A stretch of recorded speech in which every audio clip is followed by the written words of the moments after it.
El apóstol Pablo le dio este consejo a Timoteo, que era como su discípulo, alguien que él formó. Por lo menos fue la Biblia que le salió, ¿verdad que sí, hermana?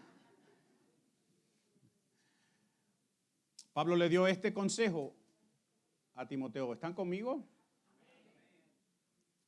Cuando un pastor pregunta eso es porque no están conmigo. Así que Pablo le dio este consejo a Timoteo, su discípulo. Pero, ¿qué? Persiste tú en lo que has aprendido y te persuadiste, sabiendo de quién has aprendido, y que desde la niñez has sabido las sagradas escrituras, las cuales te pueden hacer, ¿qué? Sabio para la salvación por la fe que es en Cristo Jesús. Y usando este consejo de Pablo a Timoteo, nosotros vamos a tratar hoy el último de estos sermones que hemos estado compartiendo, tomando decisiones que sabiamente. Y vamos a ver este consejo modelado en la vida de Jesús, en la escena que hoy nosotros como iglesia celebramos, la escena que la iglesia llama el Domingo de Ramos, la entrada triunfal en Jerusalén. Igual que por las últimas 8 semanas que hemos hablado de este tema, vamos a enfocarnos en una palabra, un verbo, que es una acción, ¿verdad? Pero en el imperativo, algo que nos mueve, algo que nos indica que tenemos que hacer algo. Y nosotros por 8 semanas hemos dicho primero que tenemos que confiar, confía. Alguien dijo amén, qué bueno, ¿verdad? Confía. ¿En qué confiamos? En la palabra de Dios, en las promesas de Dios.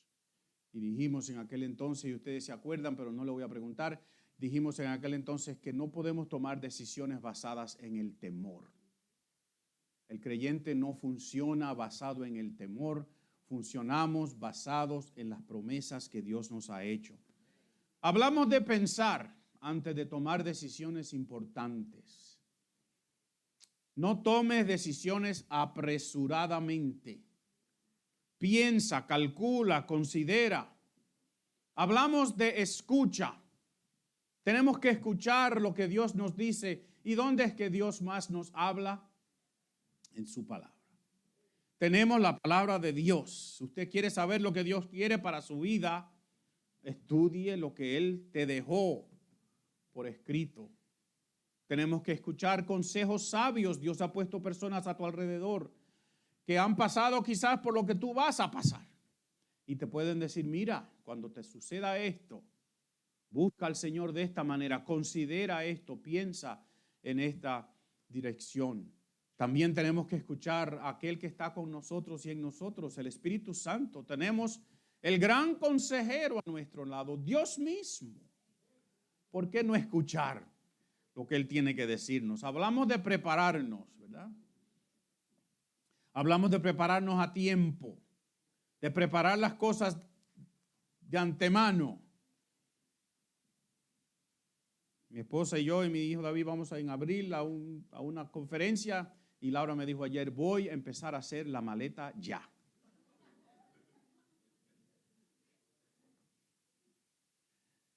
Con tiempo. Faltan como un mes, ¿verdad? Pero no importa. Bueno, no faltan como 2 semanas ya, pero con tiempo. Hablamos de prepararnos en oración.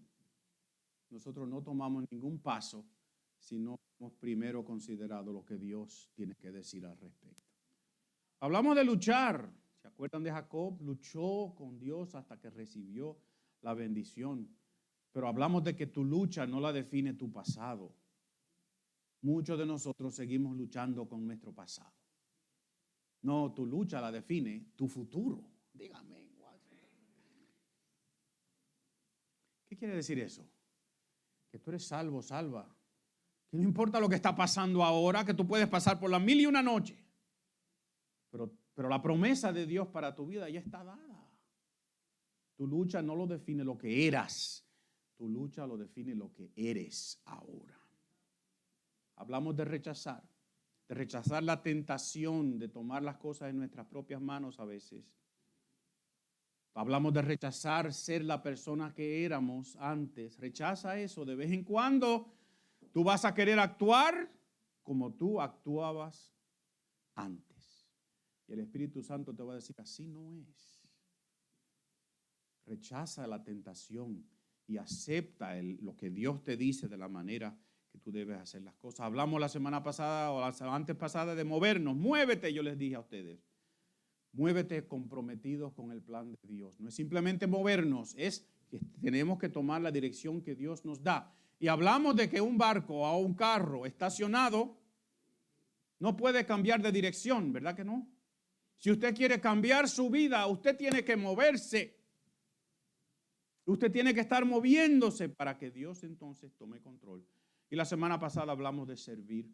Sirve, comprometido con el plan de Dios, pero más importante de todo, sirve con una actitud correcta, una actitud de humildad, no una actitud de arrogancia. Y hoy yo quiero darles la última palabra para esta serie y es la palabra persiste. Nosotros vamos a tomar decisiones sabiamente. ¿Cuál es la palabra? Persiste. Miren, esta carrera que nosotros corremos, esto que llamamos la vida cristiana, demanda persistencia, ¿sí o no? Demanda persistencia cuando enfrentamos momentos cruciales o difíciles. El ser un creyente, alguien que profesa y que confiesa que Jesús es su Señor y Salvador, no contempla la alternativa de dar para atrás. ¿Me escucharon? El ser creyente no contempla, no considera, es imposible que nosotros pensemos que vamos a volver para atrás. No nos vamos a arrepentir nunca de la decisión que hemos tomado de servir al Señor. Pero vamos a tener momentos difíciles, ¿sí o no? ¿Sí? Bien difíciles. ¿Por qué? Porque la vida es difícil. Porque nos enfermamos. O porque una persona nos da y nos desbarata el carro y por poco se nos lleva a nuestro baterista. Pero Dios tenía otro plan, ¿verdad que sí? La vida te va a traer problemas y dificultades. Vamos a tener momentos que uno piensa profundamente, ¿es esto lo que yo debo estar haciendo? Pero la opción, escúcheme bien, la opción de terminar nuestro movimiento, terminar nuestra carrera, terminar lo que estamos haciendo en el Señor y con el Señor, no contempla el volver atrás. Y como dicen unas personas, los puertorriqueños en un refrán, para atrás ni para coger ¿qué? Impulso. Para nada. Tenemos que persistir. Mira a la persona que tú tienes cerca y dile, persiste, díselo. Tú tienes que persistir.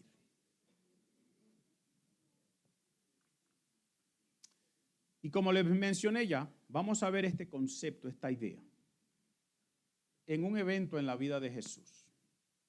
Y lo que celebramos hoy como iglesia, lo que llamamos la entrada triunfal, el domingo de Ramos. La vez pasada, el domingo pasado, nosotros dejamos a Jesús camino hacia Jerusalén. Jesús le había dado otra vez a los discípulos el anuncio que ya venía diciéndoles por varios meses ya. Es necesario que yo vaya a Jerusalén y allí el Hijo del Hombre, que era un título que está en el libro de Daniel, que Jesús se apropia como un título de él. Es necesario que el Hijo del Hombre, yo vaya a Jerusalén, sea sometido a juicio, sometido a sufrimiento. Él les anunció eso. Así que este viaje a Jerusalén para una de las grandes fiestas no iba a resultar igual a cualquiera de los otros viajes que ellos habían dado. Vimos que Pedro, pensando, ¿verdad? Pedro calculaba, bueno, Pedro actuaba y después calculaba. Y eso es bueno de vez en cuando. Necesitamos gente que arranque primero y otros que planifiquen detrás, porque así es la cosa. Pero Pedro le dice, no, maestro, es imposible que tú vayas a morir. el Rey de Reyes, el Señor de Señores, el que va a traer el reino de los cielos aquí a la tierra. No, morir no está en ese plan. Y Jesús tuvo que reprenderlo, ¿verdad? Fuertemente. Y reprender la influencia del diablo en su vida en ese momento. Y Jesús no se quedó simplemente discutiendo con Pedro, sino que hizo que persistió en su plan de ir a Jerusalén, porque tenían que hacerlo. Vimos también la semana pasada que la madre de 2 de sus discípulos le dijo a Jesús, mira, como tú has prometido que vamos a reinar contigo, pues yo quiero que tú pongas a Juan a tu mano derecha y a Jacobo, su hermano, a la mano izquierda y que ellos reinen contigo. Las madres siempre cuidan a sus hijos, ¿verdad que sí? Le damos gracias a Dios por las madres. Dele gracias a Dios por las madres. Y si usted la tiene en vida hoy, llámela y dígale gracias, mamá, por pensar en mí siempre. Pero Jesús dijo, mira, eso no es lo correcto en este momento. Los puestos y las posiciones, primero no me toca a mí dar quién va a sentarse a un lado y al otro, pero ese no es el punto. Nosotros no vinimos para ser servidos, dijo Jesús, vinimos para servir. Y vale la pena insistir que si ellos querían lograr esas recompensas de las cuales Jesús había hablado, tenían que persistir en la misión que Jesús les iba a dar. Y lo mismo es verdad para nosotros. ¿Tú quieres las recompensas que Jesús te promete? ¿Tú quieres estar en esa multitud cantando, diciendo, gritando, digno es el Cordero de Dios? ¿Tú quieres estar ahí? Pues tienes que persistir en ser fiel al llamado que Dios ha hecho a tu vida. Persistir en la misión que Dios te ha dado, en el plan que Dios nos ha dado a nosotros, a la iglesia. Persistir en la fe, aún en los momentos difíciles. Así que vamos a leer en el libro de Mateo, capítulo 21. Si usted tiene su Biblia, búsquela allí. Si usted tiene su teléfono, ábralo allí, siempre y cuando no le hable.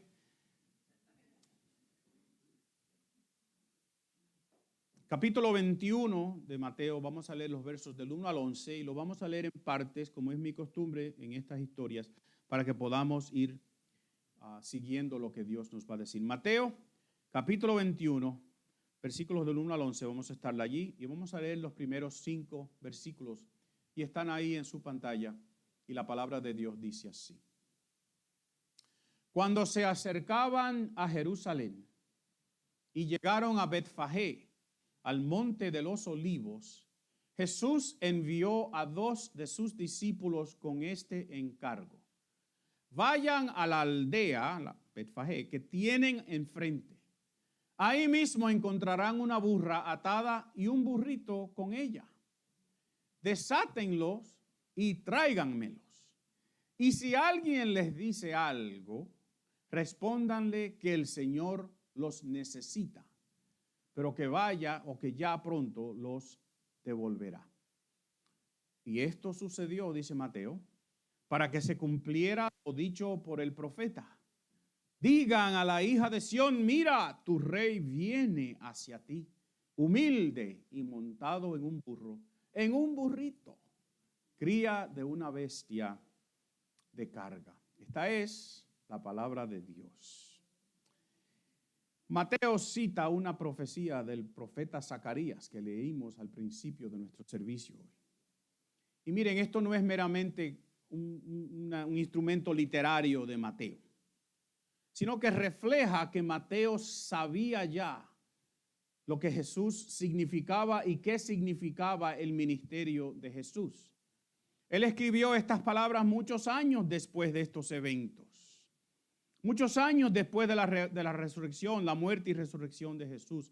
Así que cuando Mateo cita estas palabras, él está diciendo, ahora yo sé que esto que sucedió cumplió las profecías dadas cientos de años antes sobre Jesús el Mesías. ¿Y cómo sabía Mateo de esas profecías? Porque Mateo conocía la palabra de Dios. Dígame. Tú no puedes citar la Biblia si tú no te la sabes. Tú y yo tenemos que aprender lo que la Biblia dice. Digan amén. Miren, la Biblia no es un libro de referencia. ¿Sabían ustedes? ¿Saben lo que es un libro de referencia?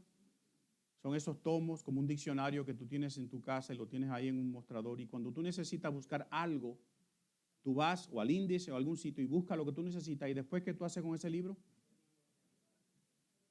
Lo pones ahí otra vez. La Biblia no es un libro de referencia. No es para estar buscando versículos. No es por estar al azar viendo a ver qué Dios me dice. La Biblia es la palabra de Dios en relación al ser humano. Es Dios expresándose hacia ti. Es su palabra. Es viva y eficaz, dice el libro de los Hebreos. Es una espada de dos filos que penetra hasta lo más profundo del corazón, o sea, donde está tu voluntad. De nada vale tener una Biblia o decenas de ellas. Yo tengo como 20 Biblias en mi casa.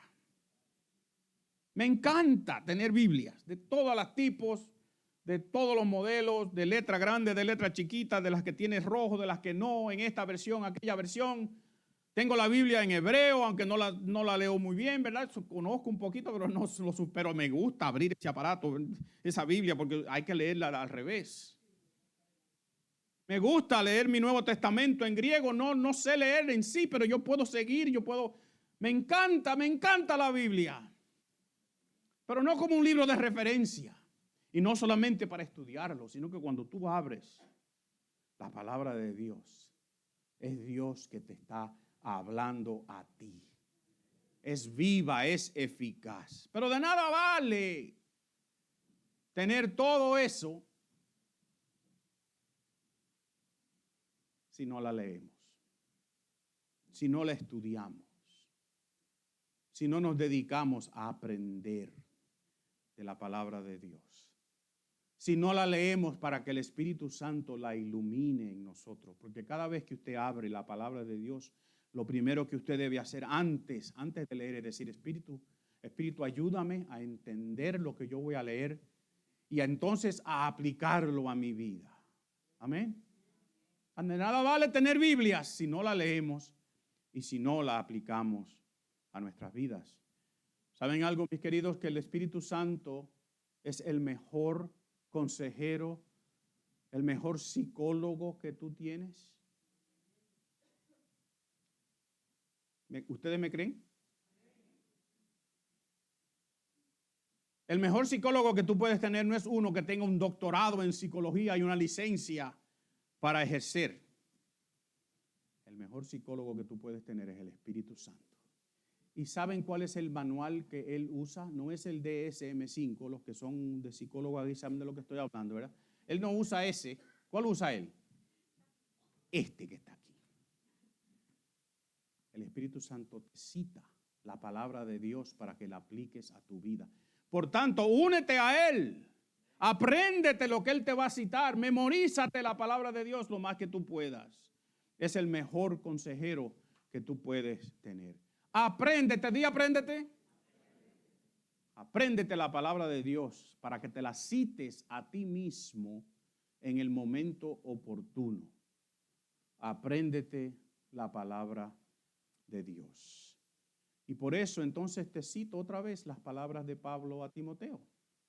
Persiste ¿en qué? En lo que has aprendido. ¿A dónde es que nosotros aprendemos de nuestro Dios? Es en su palabra. En la iglesia lo que hacemos es explicarla. Usted no viene a la iglesia a aprender la palabra de Dios. Usted viene a la iglesia a entender lo que está aquí. Porque se supone que ya usted la leyó de antemano. Digan amén. Aprende, persiste, le dijo Pablo a Timoteo, en lo que has aprendido. ¿Y Jesús persistió en lo que había aprendido? Yo creo que sí. Porque ya dijimos que va camino a Jerusalén, pero él va simplemente a celebrar la fiesta como había hecho los últimos 2 años o como hacía cualquier buen judío que podía ir a la fiesta en Jerusalén, a celebrar la fiesta más grande en el calendario religioso judío. ¿Era eso que él iba? No, él sabía exactamente a qué él iba a Jerusalén. Él estaba firme en su propósito, como dice Lucas.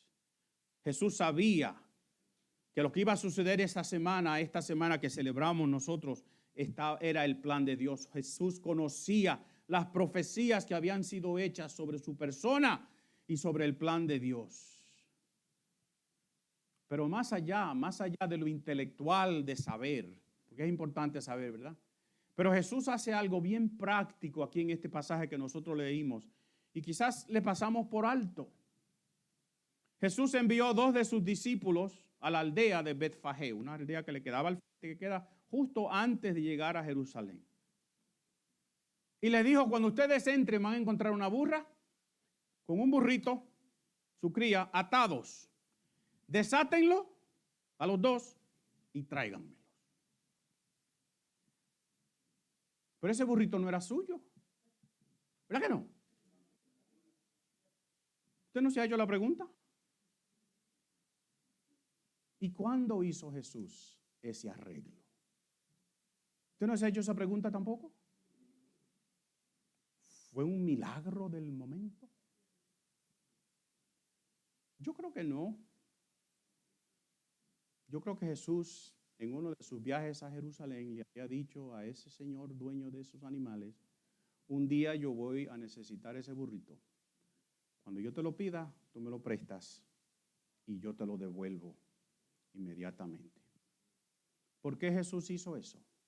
Porque él sabía que él necesitaba entrar en Jerusalén montado en un burrito que nunca había sido montado antes y con la burra, la mamá al lado, porque el burrito se iba a espantar la primera vez, ¿verdad? Jesús sabía eso. ¿Y cómo lo sabía? Porque él sabía lo que decían las Escrituras. Él sabía lo que había aprendido ya. Persiste, mi querido amigo, en lo que tú has aprendido de las Escrituras. Y yo estoy seguro que si yo les pido a ustedes ahora, si tuviésemos 3, 4 horas, no se los voy a pedir, no se asusten, pero si lo hiciera y le dijera, dime un versículo que ha sido importante en tu vida, me citaran cientos de versículos en el día de hoy, porque hemos aprendido cosas que nosotros podemos aplicar a nuestras vidas. Recuerden lo que dijo Pablo en el libro de Romanos, la fe viene por el oír. ¿Y el oír por qué? Por la palabra de Dios. Tú quieres ejercer tu fe, tú tienes que saber en qué tú has creído para poder entonces citarlo. Y por eso en esta iglesia enseñamos la palabra de Dios. ¿Usted dice amén? Por eso insistimos que todo lo que decimos aquí tiene que estar basado en lo que dice la palabra de Dios. No nos salimos de fuera de este parámetro que Dios ha puesto aquí. Lo enseñamos, lo vivimos en cada clase. Nosotros queremos persistir en lo que hemos aprendido y queremos aprender. Amén. Estudia la palabra de Dios para aprenderla. Me llama la atención este burrito, ¿a usted no? Me imagino a estos 2 discípulos caminando hacia esa aldea. ¿Usted se puede imaginar conmigo? Come on. Preguntándose el uno al otro. ¿Y desde cuándo hasta ahora se ha montado Jesús en un animal para viajar? Ellos siempre iban a pie. Todos nuestros viajes han sido a pie o en barco. Y ahora va a entrar cómodo montado sobre un burrito. ¿Y nosotros? Y si hubiesen sido dominicanos hubiesen dicho, y es fácil.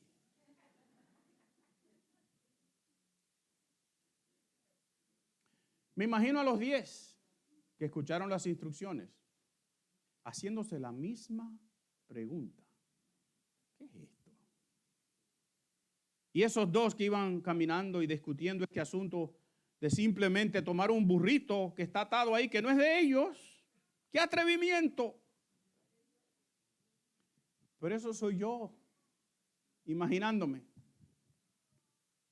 ¿Qué hicieron los 2 discípulos? Los discípulos fueron e hicieron, ¿qué? Soy yo que uso mi imaginación. Por eso yo no dije la Biblia dice. Yo me imagino. ¿Pero qué hicieron? Hicieron como Jesús había mandado. Llevaron la burra y el burrito y pusieron encima sus mantos sobre los cuales se sentó Jesús. Y pareciera insignificante esto, ¿verdad? Un burrito. Pero yo creo que ustedes ya saben que no era simplemente ellos ir a buscar ese burrito. Hicieron exactamente lo que Jesús les mandó. La expresión en el idioma original no es simplemente que fueron y lo hicieron, sino que fueron e hicieron exactamente, diga exactamente lo que Jesús había ordenado. En el libro de Lucas, este mismo relato, se nos dice que los dueños del burrito y de la burra dijeron, hey, ¿qué pasa? ¿Dónde van ustedes con mi burro, mi burra y mi burrito? El Lucas lo dice aquí, Mateo no cita eso. Y ellos dijeron, el Señor los necesita. Y los dueños no dijeron más nada. Y tomaron la burra, la desataron, tomaron el burrito, lo desataron y se lo llevaron. Esto estaba arreglado de antemano. ¿Ustedes no lo creen? Yo creo que sí. Yo creo que sí. Y entonces, yo creo que lo que próximo tenemos que pensar es que tenemos que persistir en lo que estamos persuadidos. Pablo le dijo a Timoteo, persiste en lo que has aprendido y de lo cual te persuadiste. Cuando a uno lo persuaden, ¿verdad? Uno está completamente convencido de esa verdad. Y los discípulos no titubearon en ir a buscar al burrito y a la burra, aunque pareciera raro aquello. Y cuando les preguntaron, le dijeron las palabras que Jesús dijo, el maestro los necesita. Yo hubiese estado nervioso. ¿Cómo voy a negociar con este hombre? ¿Qué si me caen encima? Porque es robar lo que yo voy a hacer. A menos que eso hubiese estado arreglado de antemano. Los discípulos persistieron en lo que habían aprendido y sabían. Cuando el maestro dice, haz algo que ellos deben hacer, hacerlo. Ellos estaban persuadidos que necesitaban obedecer. Diga obedecer conmigo. ¿Tú estás persuadido que necesitas obedecer al maestro? La obediencia no es opcional. No es si tú quieres. Jesús no le dijo a ellos, miren, si ustedes creen que esto es una buena idea, vayan y búsquenme esos dos burritos. Y si no, pues vayan al mercado y cómprenme uno. Y hubiesen tenido que mandar a Judas, el tesorero, ¿verdad?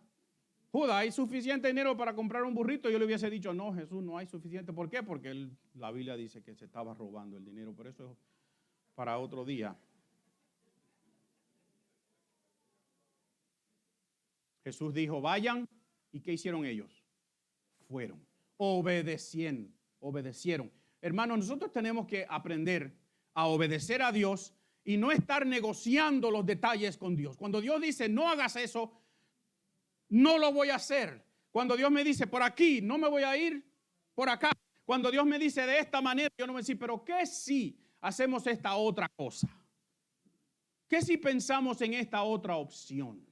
No hay opciones con la obediencia. Tenemos que estar persuadidos de que lo que Dios dice es lo que nosotros tenemos que hacer. Mi querido hermano, persiste en lo que estás persuadido, persiste en la obediencia a nuestro Señor, al pie de la letra. Tú y yo tenemos que hacer lo mismo. E interesantemente, ¿verdad? Zacarías, 500 años más o menos antes de este evento, 400 y pico de años antes de este evento, había profetizado que Jesús, que el Mesías, entraría en Jerusalén montado ¿sobre qué? Sobre un pollino, sobre un burrito. Pero Jesús necesitaba ese burrito, ¿verdad que sí? ¿Por qué? Porque Dios cumple sus planes divinos. ¿Usando qué? Levanta tus dos manos. El plan de Dios divino se cumple usando nuestras manos humanas, pero manos que están persuadidas en obedecer lo que Dios nos está mandando. Para que se cumpliese la profecía ese domingo, necesitábamos un burrito, ¿verdad que sí? Y necesitábamos a alguien que lo fuese a buscar. El burrito no descendió del cielo. Jesús no dijo, burrito, y se apareció un burrito. No. Él le dijo a 2 de sus discípulos, vayan y entren allí al pueblo. Allí hay una burra con su burrito, tráiganmelos. Y si el dueño le dice, ¿qué pasa? Díganle que el maestro lo necesita. Y los discípulos hicieron exactamente eso. ¿Por qué? Porque Dios cumple sus planes divinos usando manos humanas. Un paréntesis aquí. Imagínate conmigo un momentito. La gente que planifica proyectos. Aquí hay project managers. Algunos de nosotros, ¿verdad? Yo he trabajado en eso antes. Ustedes saben que hay proyectos, ¿verdad? Que tú dices, este es un punto crucial. Si esto no se cumple, mi proyecto se viene abajo, ¿verdad? Y yo me imagino, imagínense conmigo, es bueno imaginarse. Imagínate conmigo a Dios en la eternidad, Dios trino, preparando el plan de salvación. Y diciendo, Jesús tiene que ir a Jerusalén para la gran fiesta. Va a llegar un domingo. Esa semana va a ser una semana difícil para él. Va a culminar con su muerte, con su resurrección. Y ese plan de Dios va a ser lo que Dios usa para salvar a todos aquellos que le confiesen como Señor y Salvador. Y uno de ellos dijo, Jesús, pero tú pusiste en este plan un burrito. ¿Usted se ha puesto a pensar?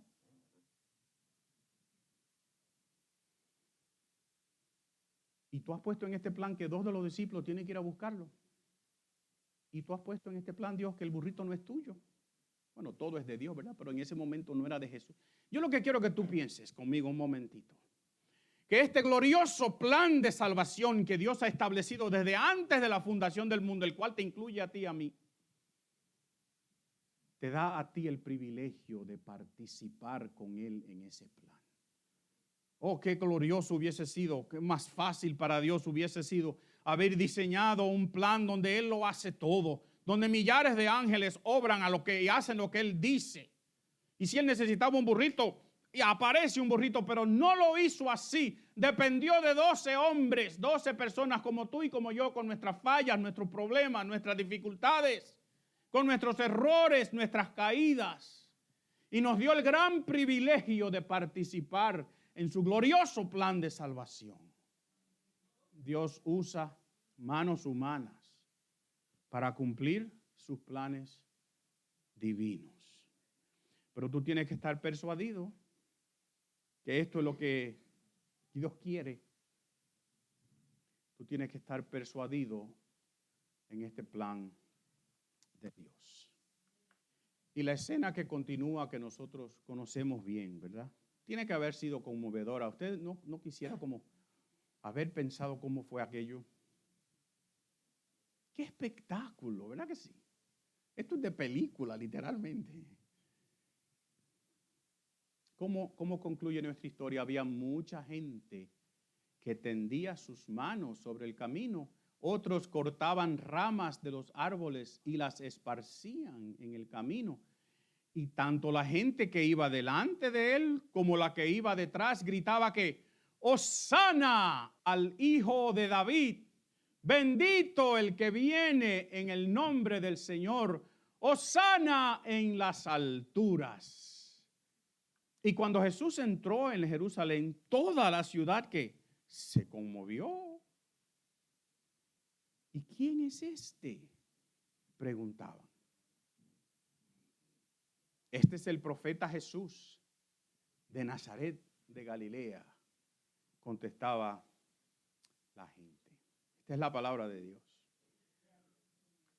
Jesús montado sobre un burrito. Suena hasta chistoso, ¿verdad que sí? Los pies casi dándole al piso. Un burrito que quizás está un poquito paniqueado, porque era la primera vez que alguien se le montaba encima y por eso Jesús dijo, traigan la mamá también. Traigan la burra, porque por si acaso el burrito se me... La gente tirando sus mantos en el camino, cortando ramas, tirándolas en el camino. Un recibimiento, por cierto, reservado para reyes. A los reyes se recibía de esa manera. Y miren, Betfagé una pequeñita aldea, que es un caserío en sí, de la manera que lo describe la Biblia. Queda encima del Monte de los Olivos. Si usted sabe un poquito de geografía, y ustedes saben que si son miembros de esta iglesia o vienen aquí comúnmente, tienen que saber de geografía, ¿verdad que sí? Por lo menos geografía bíblica. Porque Jerusalén está en un monte, en el monte Sión, por eso se describe de esa manera. Jerusalén tiene a sus lados, y especialmente al lado oeste, un valle profundo, se llama el Valle de Cedrón, o Cedrón, dicen en algunos sitios. Del otro lado de ese valle sube otra montaña, y arriba de ese monte está el Monte de los Olivos. Hay un olivar que existe hasta el día de hoy. Usted puede ir como turista a donde Jesús oró esa noche que fue entregado. Esos árboles, si pudieran hablar, si pudieran contar la historia. Así que desde los muros de Jerusalén, tú puedes ver el Monte de los Olivos justo al frente tuyo. Así que por ahí viene bajando una multitud de gente gritando, vienen haciendo un tremendo desorden santo, ¿verdad?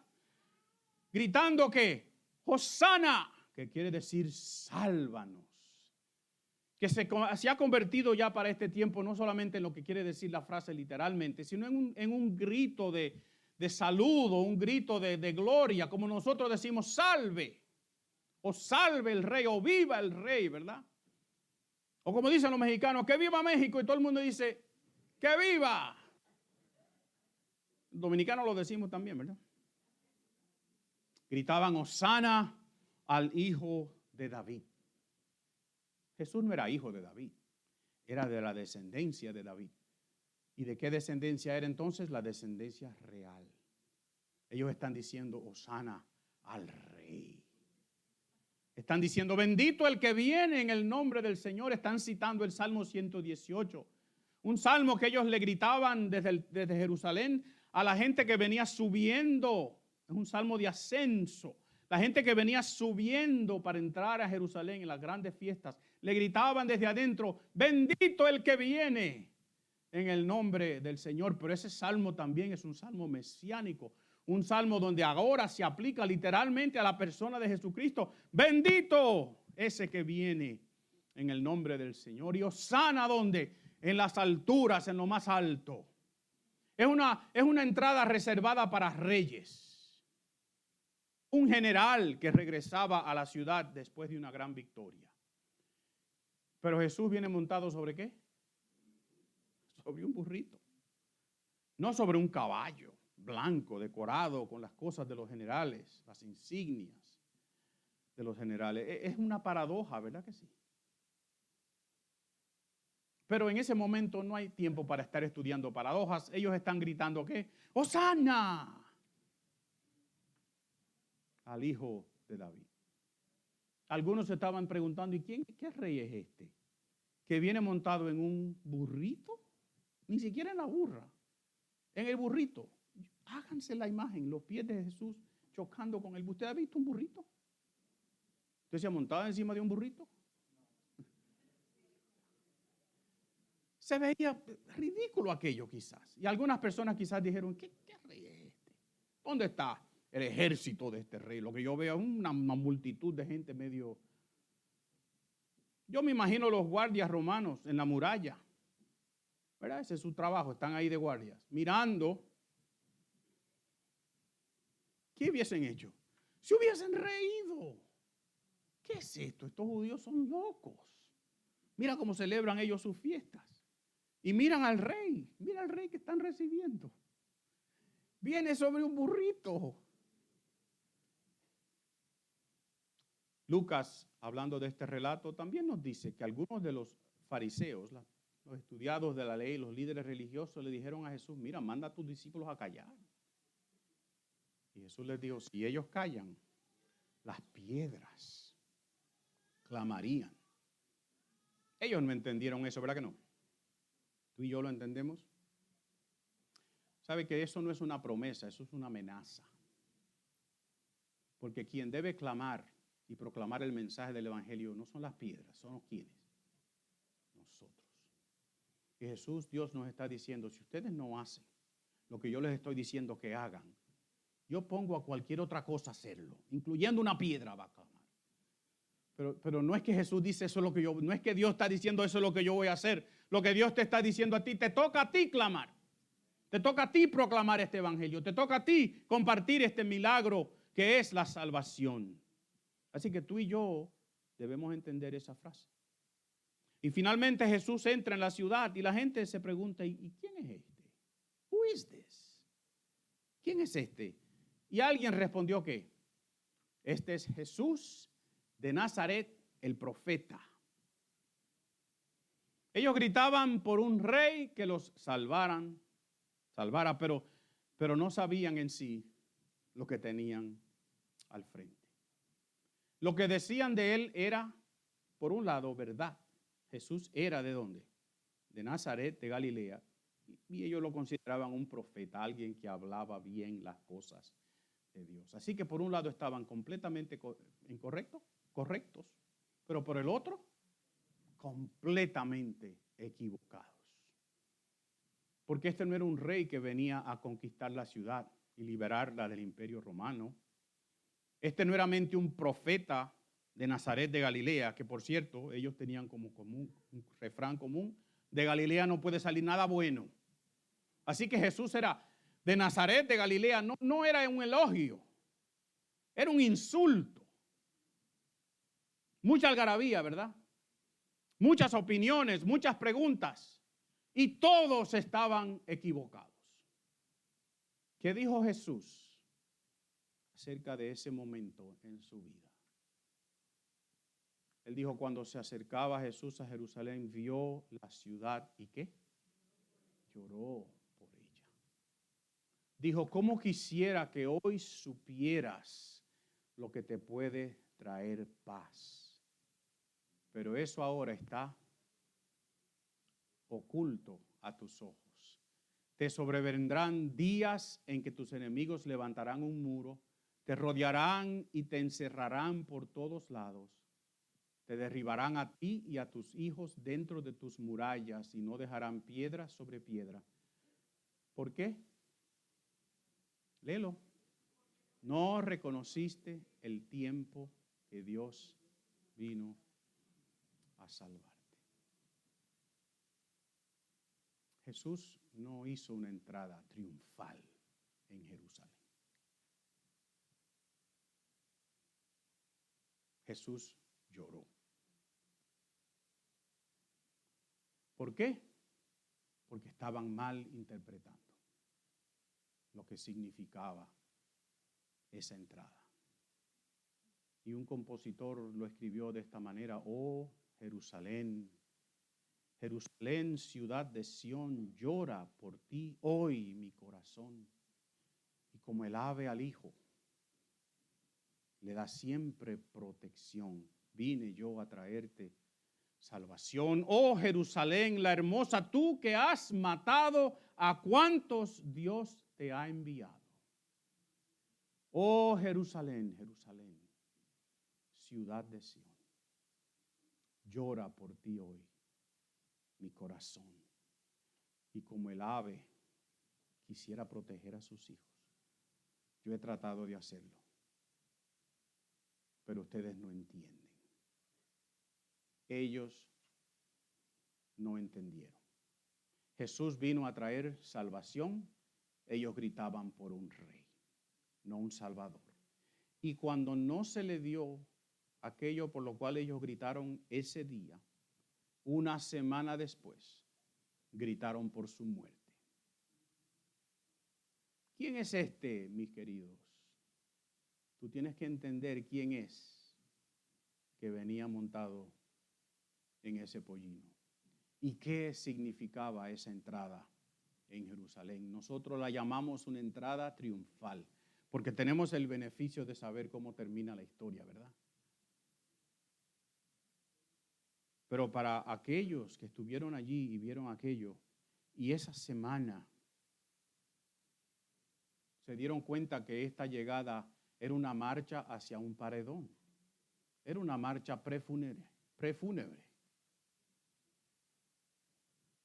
Y muchos de ellos esa semana, después que vieron lo que sucedió, quedaron decepcionados, entristecidos, pensando en lo que pudiese haber sido.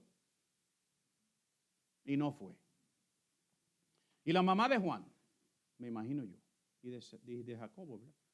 Pensando, wow, ahí se van los tronos. Ah, pero para el que entiende, ¿usted entiende? Para el que entiende esta entrada de Jesús en Jerusalén, montada sobre un burrito, el principio del fin del plan de Dios de salvación. Estaba comenzando el fin.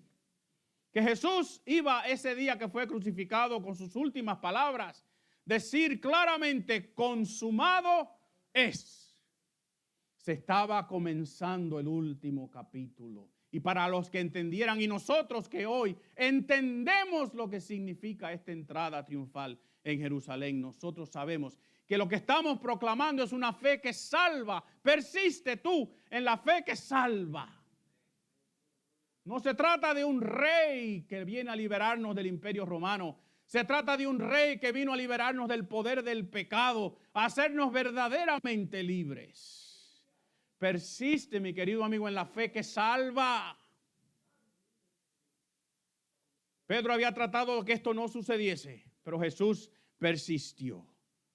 Persistió en cumplir su misión de salvación. Y todos los discípulos que ahora en ese momento estaban gritando Hosana, unos días después salieron corriendo y lo abandonaron en ese monte de los olivos. Y la gran mayoría de aquellas personas que gritaron Hosana ese día, después gritaron danos a Barrabás y gritaron crucifícale. ¿Y tú qué vas a gritar en el día de hoy? Nosotros gritamos hace unos momentos atrás Hosana, sálvanos. Persiste, mi querido amigo, en la fe que salva. No hay otro camino, no hay otra manera. Solo la fe en este Jesús, quien entró en Jerusalén montado en un burrito y lo hizo para cumplir la misión de ser el Salvador, el perfecto sacrificio para el perdón de mi pecado y del tuyo. Solo esa fe te puede salvar. Persiste en la fe que salva. Leamos de nuevo el consejo que Pablo le dio a Timoteo. Pero, ¿qué? Persiste tú en lo que has aprendido y te persuadiste, sabiendo de quién has aprendido y que desde la niñez has sabido las sagradas escrituras. Qué lindo esa frase, me voy a detener ahí. Porque nuestros niños están ahora mismo en sus clases aprendiendo la palabra de Dios. Pero nosotros los tenemos aquí por 35 minutos los domingos, un poquito más los viernes. ¿Tú cuántos los tienes? Toda la semana. Lee la palabra de Dios con ellos. Sí, léele los libros de Dr. Seuss cuando son chiquitos, it's fun. Pero léele la palabra de Dios a tus hijos, ¿sí o no? Comparte con ellos para que aprendan las escrituras desde la niñez, como Timoteo lo hizo, porque su abuela y su mamá se lo enseñaron. Y noten por qué, porque te pueden hacer sabio.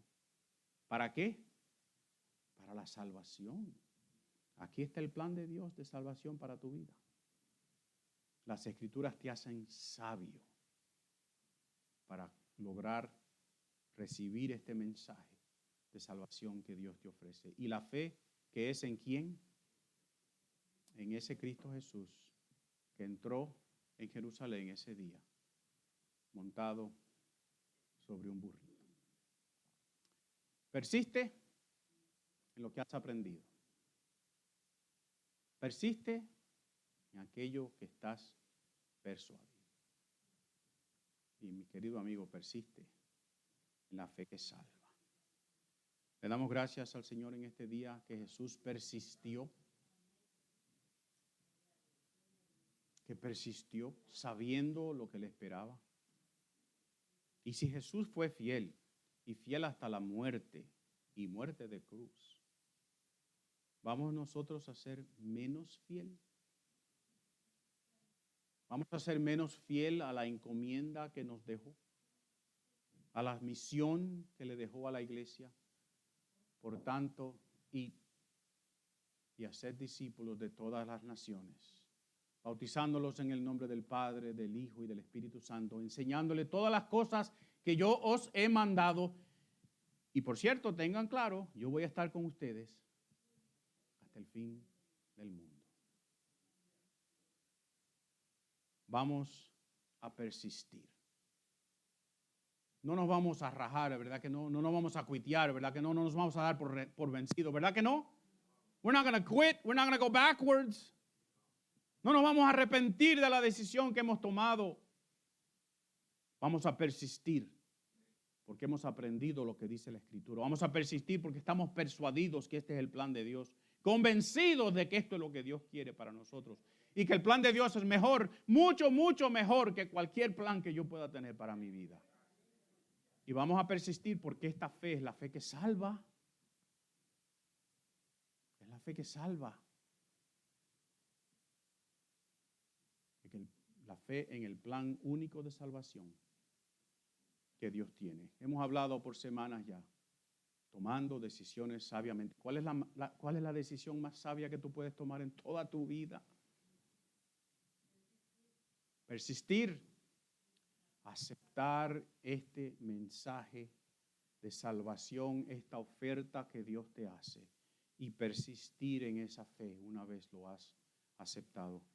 Dobla tu cabeza conmigo. Yo quisiera que hagamos un compromiso hoy, pero yo no les voy a pedir que hagan nada, excepto hazlo tú en tu corazón. Pero si tú nunca has tomado esta decisión, hoy, diga hoy conmigo, hoy es el día de salvación. La oferta de Dios a través de la obra redentora de Jesús está abierta para ti hoy. Y la palabra de Dios dice que si confesares con tu boca que Jesús es el Señor y que Dios, y creyeres en tu corazón que Dios lo levantó de los muertos, serás salvo. Esa es la oferta que Dios te hace hoy. Salvación a través de la obra de Jesús. Si nunca has hecho esa decisión, ora conmigo ahora, en silencio donde tú estás, y dile: Señor, ahora yo entiendo que necesito ser perdonado de mis pecados. Que la alternativa a eso ni siquiera la quiero contemplar. Yo grito hoy como gritaban ese día: Hosanna, sálvanos, sálvame, Jesús. Y tu promesa es que cualquiera que te confiese de esa manera y crea lo que dice la palabra de Dios acerca de la resurrección, será salvo. A nosotros, Dios, que ya te confesamos, que entendamos claramente qué es lo que Dios nos está pidiendo que hagamos. Persistir. Persistir en esta fe que nos ha salvado. Persistir en la obediencia a un Dios que es Señor sobre nuestra voluntad. Persistir en cumplir la misión que Él nos dejó. Persiste, mi querido amigo, persiste. Ponte de pie conmigo.